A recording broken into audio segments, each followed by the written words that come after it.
कारण विषय असा की काही लोक मार्केटला कधीतरी जातात ते आम्हाला 12 महिने तोच रेट सांगत बसतात, तसं नाही राहत. रव तर एकदम फ्रेश आहे, त्याचा रेट 130 ते 140 मध्ये राहतो. कातला मीडियम साईज आहे, 140 ते 150 मध्ये याचा रेट आहे. फ्रेश एकदम माल. 3 कांदे चिरून घेतले, ते 1 टमाटे घेतले. सकाळचे 5:30 वाजले ते नेहमीप्रमाणे मी मार्केटला निघालोय. आज बघू कोणता फ्रेश माल भेटतोय आणि आजचा दिवस मी कसा जातो तर सगळं दाखवतो. चला मित्रांनो, फायनली मार्केटला तर पोहोचलेलो आहे. काय भेटते बघू आता आपण. मालाचे तर गाडी यायला लागले ते आणि माल पण पलटे मारलेला आहे बऱ्यापैकी. रव तर एकदम फ्रेश आहे, त्याचा रेट 130 ते 140 मध्ये राहतो. ऑस्ट्रेलियनचा रेट खूप जास्त आहे, त्यामुळे आपल्याला थोडाच घ्यायला लागणार आहे. परवडत नाही परत विकायला दुकानावर. आरएसचा रेट पण जास्त आहे, आरएसचा रेट खूप जास्त आहे. साईज पण लय मोठे, त्यामुळे थोडाच घेतो. 120 ते 130 रुपये रेट आहे. आता मी आतल्या मार्केटला जातो, काय भेटते काय नाही भेटत ते बघू. आता कोणता फ्रेश माल तो पण बघू. चला आतले तर मार्केटला आलेलो आहे. आतल्या मार्केटला सगळ्यांना दिवसा माल भेटतोय, काय भेटते बघू. आता मार्केट तर चिलापी तर लय फ्रेश आलेले आहे. साईज पण मोठे बारीक आहे, मीडियम साईज आहे. परत साईज वर रेट राहतात. सगळ्या चिलाप्यांचे रेट वेगळे आहे. बांगड्याचा रेट जरा व्यवस्थित घेतला आपण. 4-5 किलो घेतो बांगडा. कातला मीडियम साईज आहे, 140 ते 150 मध्ये याचा रेट आहे. फ्रेश एकदम माल. आपण झिंगे घेतलेले काटे बांगडा तर एकदम फ्रेश आहे. याचा रेट 120 ते 130 मध्ये आहे. साईज जरा फक्त थोडी मोठी आहे. माल तर घेऊन झालाय आपला. मालाचे रेट थोडे जास्त आहे, थोडाच माल घेतलाय मी. कस्टमर पण जरा कमी राहतात. बॅग आहे मसाले नको बाईके पास. माल तर सगळा आपला घेऊन झालेला आहे. आता आपण दुकानाकडे निघू. चला आपण तर आता दुकानावर पोहोचलेलो आहे आणि तुम्हाला एक गोष्ट सांगायची राहून गेली की मार्केटचे रेट दररोजचे बदलतात, एक नाही राहत, कमी जास्त होत राहतात. कारण विषय असा की काही लोक मार्केटला कधीतरी जातात ते आम्हाला 12 महिने तोच रेट सांगत बसतात, तसं नाही राहत. आज कसा रेट जास्त होता तरी आपल्याला आहे त्याच भाव विकायला, कारण या गोष्टी दररोजच्या चालूच राहतात. हा सगळा माल आता मी धुवून घेतो. धुतला ना एकदम फ्रेश दिसतो हा माल.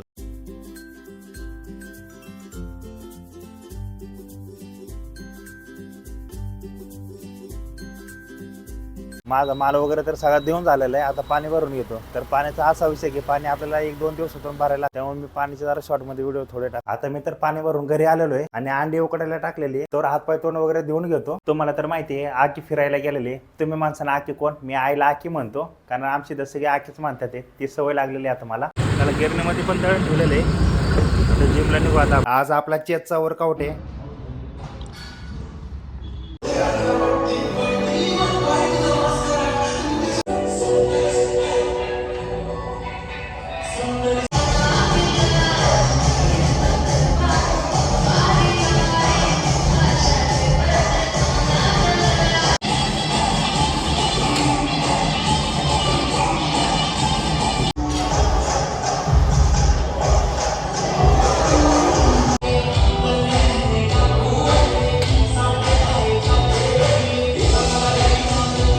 मी आता भाजी करतोय. मला तर भाजी काय बनवता येत नाही. अरे झूठ बोल रहा है, ये झूठ बोल रहा है. पप्पा दुकानावरती, दादा बाहेर गेला, त्याच्यामुळे त्यांनी मलाच भाजी करायला लावलेली. आता बघू. कांदा बिंदा तर चिरून घेतो पहिलं. 3 कांदे चिरून घेतले, ते 1 टमाटे घेतले. इथं भात ठेवलाय. पनीरचे आपण तुकडे करून घेतल्यात आणि इथं जरा थोडे फ्राय करून घेतो. पनीर फ्राय करून घेतो. एवढे मी मसाले घेतले. ते हा कांदा मसाला, हा काळा मसाला, हा तांबडा रस्सा मसाला, हा चिकन मसाला, एवढे मसाले मी टाकणार आहे. चला कढई तर ठेवलेली आहे. तेल गरम करून घेतो. थोडी जिरे टाकली, थोडी मोहरी टाकली.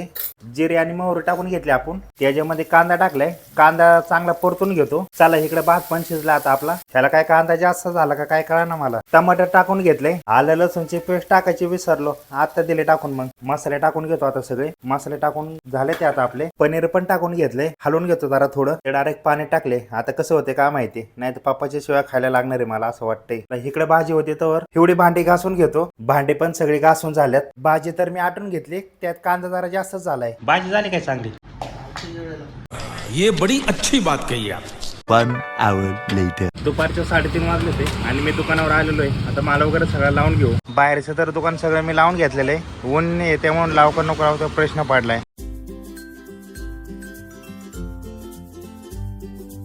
माल तर माझा सगळा लावून झालाय. सुरुवातीला 1 कस्टमर झाले, तेवढंच कस्टमर जवळपास तासभर झाले मी निवांत बसलेलो आहे.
आतल्या तर पप्पाने सगळं आवरून घेतलंय, तर बाहेरचं मी सगळं आवरून घेतो.